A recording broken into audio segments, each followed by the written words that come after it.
Bonjour à toutes et à tous, nouvelle vidéo. Vous êtes très nombreux et très nombreuses à m'avoir demandé de vous expliquer comment calculer le nombre de mots dans une expression écrite. Donc j'ai décidé de faire cette vidéo. Alors dans un premier temps, je vais vous rappeler que les règles peuvent être différentes d'un examen à l'autre, d'un pays à l'autre. Et donc, les règles que je vais vous expliquer, moi, sont celles qui sont mises en place en France dans le système administratif. Ensuite, je vous expliquerai les exigences plus particulières du DELF et du DALF, notamment le nombre de mots que vous devez écrire pour chaque niveau. Et ensuite, je vous expliquerai les règles principales pour calculer, en vous montrant de nombreux exemples de phrases et en vous disant pour chaque phrase le nombre de mots qu'il y avait dans chaque phrase. Et enfin, je finirai en vous donnant quelques petits conseils. Donc, si vous ne voulez pas rater les vidéos que je vais faire dans les prochaines semaines, surtout n'hésitez pas à vous abonner à cette chaîne. Et puis, ça fait toujours plaisir. Cliquez sur le petit point levé pour indiquer que vous avez apprécié cette vidéo. Je vous remercie et donc on se retrouve tout de suite pour voir les différentes règles à connaître. À tout de suite.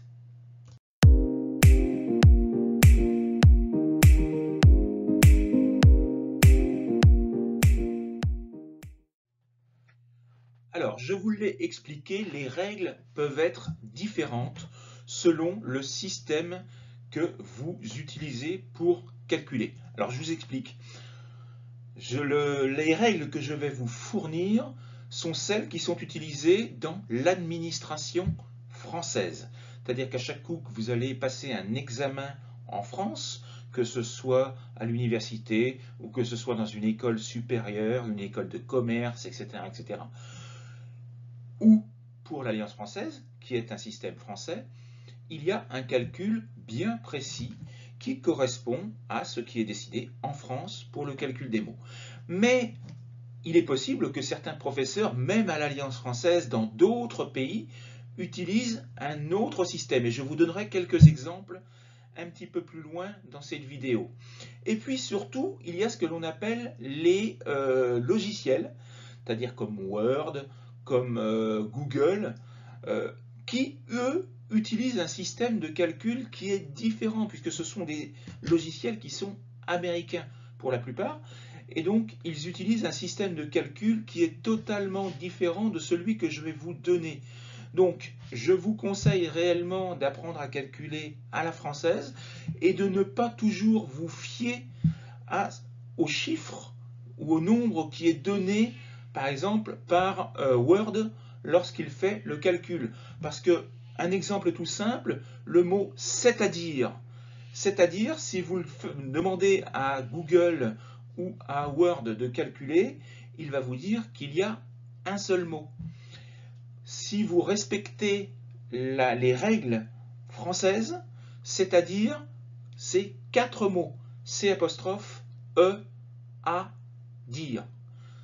4 mots en français, un mot pour Word ou pour Google.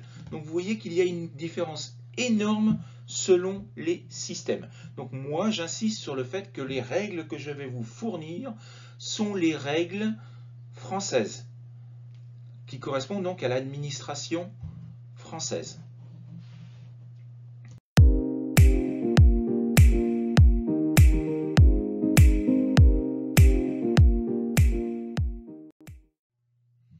Je vais maintenant vous rappeler le nombre de mots que vous devez faire pour le DELF à chaque niveau. Alors, premier niveau, le B1. Il faut faire 180 mots. Généralement, pour vous donner un ordre d'idée, une personne qui écrit normalement, c'est-à-dire à une grosseur de lettres qui est à peu près normale, va faire entre 7 et 10 mots par ligne. Donc, si vous faites 7 mots par ligne de moyenne, ça va vous faire en gros 25 ligne. Si vous faites 10 mots de moyenne par ligne, ça va vous faire que 18 lignes.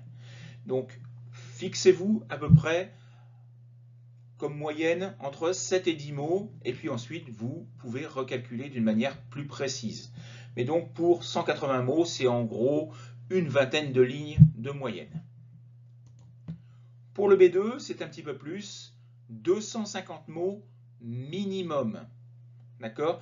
Ils ont changé les règles depuis quelques mois au niveau de l'Alliance française, au niveau du DELF.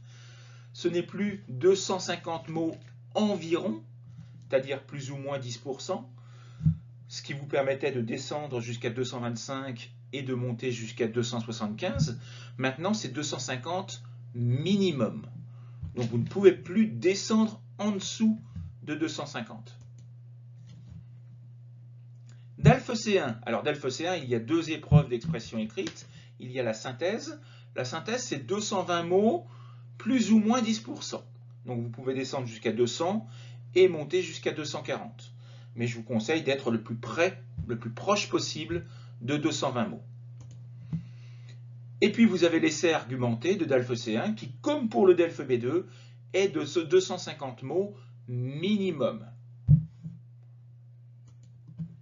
Et puis, vous avez le DALF C2 qui, lui, est beaucoup plus riche. On vous demande 700 mots minimum. Là encore, vous ne pouvez pas descendre en dessous de 700 mots. Alors, beaucoup de personnes me posent la question, et les en-têtes, les adresses, les noms des personnes, la date, l'objet, est-ce qu'on les compte?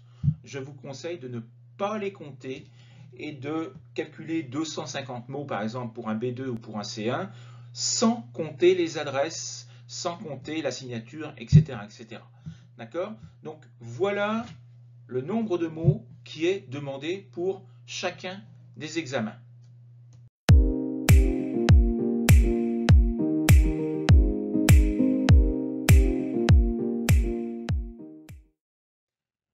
Alors, il y a donc une règle d'or qu'il faut que vous connaissiez par cœur dans le système de calcul français. Un mot grammatical égale un mot en calcul de nombre de mots. C'est-à-dire que un adjectif, c'est un mot, un nom, c'est un mot, un verbe, c'est un mot quand il est à un temps simple, c'est-à-dire présent, imparfait, futur, etc. Mais c'est deux mots quand il est à un temps composé, c'est-à-dire c'est l'auxiliaire plus le participe passé. Un article, c'est un mot, même quand il est élidé, c'est-à-dire que par exemple, si vous dites l'enfant, le L' compte pour un mot. Un pronom, c'est un mot. Donc, le C' de c'est important de, le C', c'est un pronom, donc il compte pour un nom, pour un mot.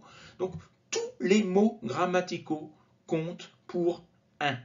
Donc, voici quelques exemples. Le chien, un article, un nom, deux mots. J'ai, je, sujet, pronom sujet, est le verbe, deux mots. L'animal, l'article le qui est élidé, et le mot animal, deux mots.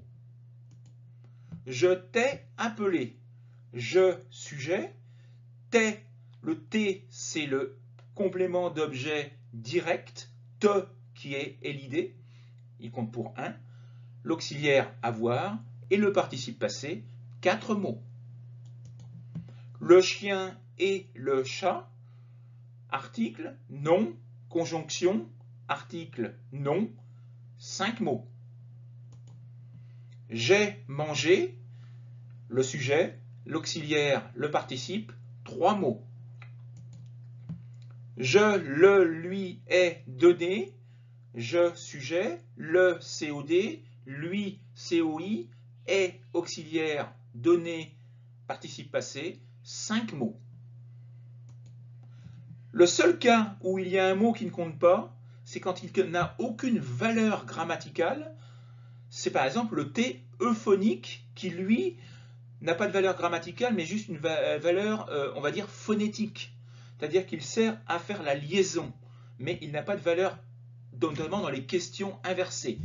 Donc par exemple, A-t-il mangé? Vous allez compter l'auxiliaire a, le sujet il et le participe passé mangé, mais le T euphonique, lui, n'a aucune valeur grammaticale, donc il ne compte pas 3 mots.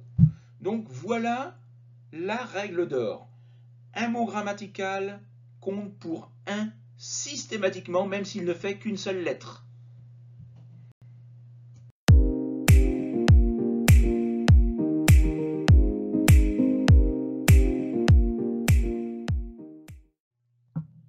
Alors, voyons maintenant d'autres règles qu'il faut que vous connaissiez pour le calcul des mots. Alors, le premier, ce sont les mots composés. Si chaque mot a un sens, il compte pour 2. Donc, je vous ai mis un exemple, le chèvrefeuille. Alors, le chèvrefeuille, je ne sais pas si vous savez ce que c'est une fleur grimpante, très odorante, qui sent très très bon. Donc, le mot chèvre existe, c'est un animal. Le mot feuille existe. Donc, chèvrefeuille compte pour 2. Alors, je vous ai dit tout à l'heure qu'il fallait faire attention parce que d'autres systèmes, eux, comptent différemment.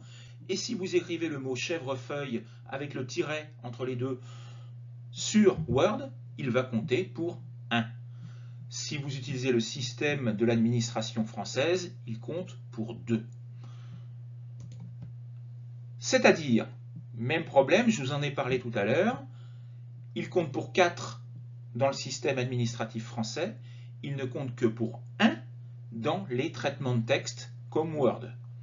Compte rendu compte pour 2 mots, parce qu'il n'y a pas de tréma, donc là, que ce soit Word ou le système français, le calcul sera le même. Les pourcentages, 2 mots systématiquement.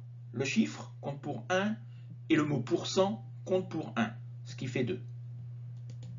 Les sigles, ils comptent systématiquement pour 1, donc vous ne comptez pas chaque lettre de manière individuelle.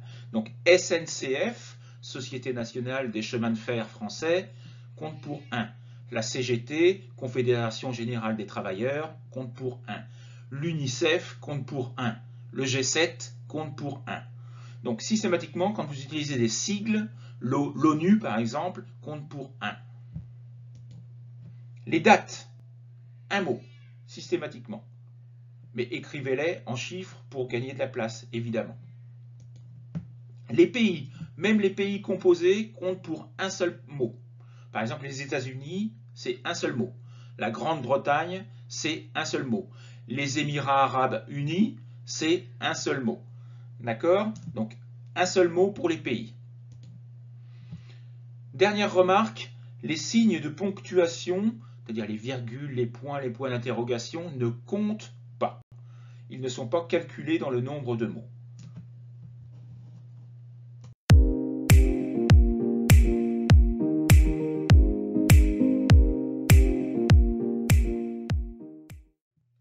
Donc vous voyez, ce n'est pas toujours très facile de calculer le nombre de mots. Un petit conseil, lorsque vous faites vos différents paragraphes, comptez par paragraphe. Premier paragraphe, je ne sais pas, 80 mots. Deuxième paragraphe, 80 mots. Troisième paragraphe, 90 mots. Ça va vous permettre de calculer beaucoup plus facilement. Et ça va surtout vous permettre d'avoir des paragraphes qui sont de niveau équivalent.